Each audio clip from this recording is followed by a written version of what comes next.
Улсын хурлын дарга эрхэм гишүүдээ зөвлөлдөх санал асуулгын тухай Монгол Улсын үндсэн хуульд нэмэлт өөрчлөлт оруулах тухай журмын тухай хуульд нэмэлт өөрчлөлт оруулах тухай төрийн болон орон нутгийн өмчөөр бараа үйлчилгээ худалдаа авах тухай хуульд өөрчлөлт оруулах тухай хуулийн төслийн үзэл баримтлалыг хэлэлцэх хэсэг асуудлыг төрийн байгуулалтын байнгын ороо 2017 оны 1-р сарын 17-ны өдрийн хуралдаанаар хэлэлцээд дараах санал дүгнэлтийг Улсын хурлын чуулганы нэгдсэн хуралдаанд танилцуулж байна.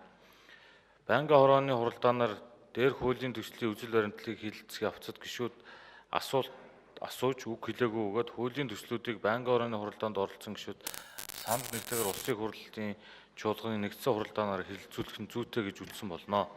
Улсын хурлын эрхэм гишүүдээ зөвлөдөх санал асуулгын тухай Монгол Улсын үндсэн хуульд нэмэлт өөрчлөлт оруулах тухай журмын тухай хуульд нэмэлт оруулах тухай төрийн болон орон нутгийн өмчийн хөрөнгөөр бараа үйлчилгээ худалдаа авах тухай хуульд нэмэлт өөрчлөлт оруулах тухай хуулийн төслүүдийн үзэл баримтлалыг хэлэлцэх хэсэг талаарх төрийн байгуулалтын байнгын орооны санал дүгнэлтийг хэлэлцэн шийдвэрлэжихийг та бүхнээс хүсье.